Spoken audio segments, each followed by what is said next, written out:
በአጠቃላይ ባለፉት 9 ዓመታት የተደረጉት የሪፎርም ስራዎች አጠቃላይ ኢኮኖሚው ወደፊት እንዲራመድ ፈጣን የሆነ እድገት ጥራት ያለው ሁሉንም ተጠቃሚ የሚያደርግ እድገት ከማስመዝገብ አኳያ በመሰረታዊነት ግብርናችንን ከበሬ ትከሻ እና ከሰው ጉልበት አላቀው ወደ መካናይዜሽን ሊያሸጋግሩ የሚችሉ ሰፊ እድሎች ተፈጥረዋል።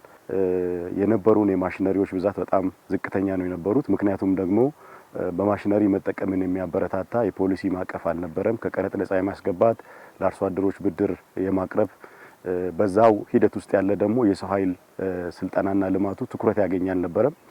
የዛሬ 9 ዓመት የነበረን የትራክተር ብዛት በጣም አነስተኛ ነው የነበረው። አሁን ግን በምንመለከትበት ጊዜ ወደ 27000 ትራክተሮች ከ8000 በላይ ኮምባይነሮች እንዲሁም ደግሞ ከ280,000 በላይ በሞተር የሚሰሩ ፓምፖች ላይ ደርሰናል። ይሄ ማለት ግብርናችን ከዘልማዳዊ አሰራር እየተላቀቀ ወደ መካናይዜሽን እየተሸጋገረ መሆኑን ያሳያል። የመካናይዜሽን እድገታችንም ባለፉት 9 ዓመታት የ72% እድገት ነው ያሳየው። በአጠቃላይ በኢትዮጵያ በትራክተር የሚለማው መሬት ወደ 7 ሚሊዮን ሄክታር ተጠግቷል። ያ ማለት ከምናለማው መሬት ውስጥ 1/3ኛውን በትራክተር ማልማት የቻልንበት ሁኔታ ነው ያለው።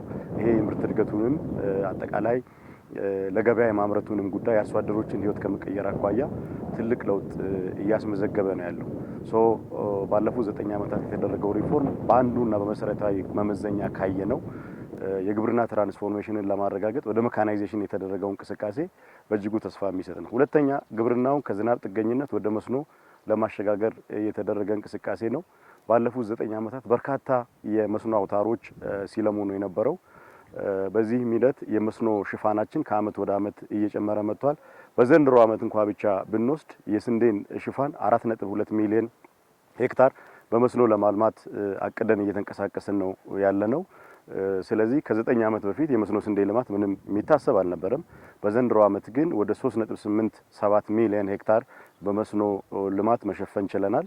በትላልቅ አውታሮች የተደረጉ የልማት እንቅስቃሴዎች ብቻ ሳይሆን አርሶ አደር በተለያዩ የቴክኖሎጂ ዘዴዎች በመጠቀም ውሃን በማቀብ የውሃ ቴክኖሎጂዎችን በመጠቀም ፓምፕ በመጠቀም በአመት አንዴ ከማምረት ባለፈ 2 እና 3 ጊዜ ለማምረት እየተደረገ ያለው እንቅስቃሴ አጠቃላይ ግብርናችን የዝናብ ጥገኛ ከመሆን አልፎ የአየር ንብረትን የሚቋቋም ክረምት ከበጋ የሚሰራና የምግብ ዋስትና የምግብ ሉዓላዊነትን ከማረጋገጥ አኳያ ወደ ተጨባጭ ለውጥ እየተሸጋገረ ያለበት በዚህ ሂደት ሰፊ የሥራ ዕድል እየፈጠረ የአርሶ አደሩን ገቢ እያሳደገ የሀገራዊ የምርት መጠኑም ከጊዜ ወደ ጊዜ እድገት እያሳየ መምጣቱን ያሳያል።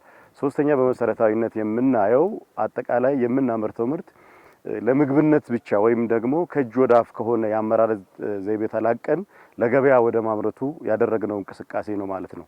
የዛሬ 9 ዓመት አጠቃላይ የግብርና ምርታችን ለውጭ ንግዱ የነበረው አስተዋጽኦ ይታወቃል።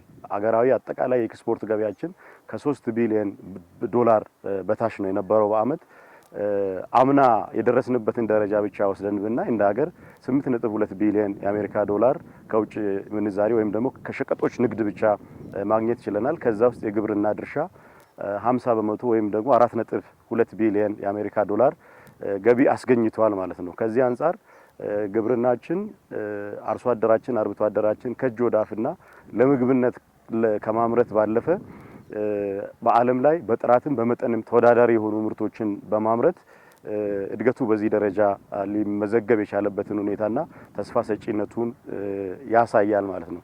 በአጠቃላይ የግብርና ትራንስፎርሜሽንን ለማረጋገጥ በሶስቱ መሰረታዊ መስፈርቶች ካየን ግብርናን ከሰው ጉልበትና ከበሬ ትከሻ ወደ መካናይዜሽን ከዛ ባለፈ ከዝናብ ጥገኝነት ወደ መስኖ እና ደግሞ ለምግብነት የማምረትን ሁኔታ እንደ ግብ ከመውሰድ ለገበያ በጥራትና በተወዳዳሪነት ለኢንዱስትሪ ግብዓት የማምረቱ ሁኔታ ተስፋ ሰጪ በሆነና በጣም ፈጣን ሊባል በሚችል አኳኋን እድገት እያስመዘገበ መሆኑን የሚያሳይ ነው ማለት ነው። ከዚህ አንፃር ባለፉት 9 ዓመታት የተገኙ ውጤቶች በጣም አስደናቂ ናቸው።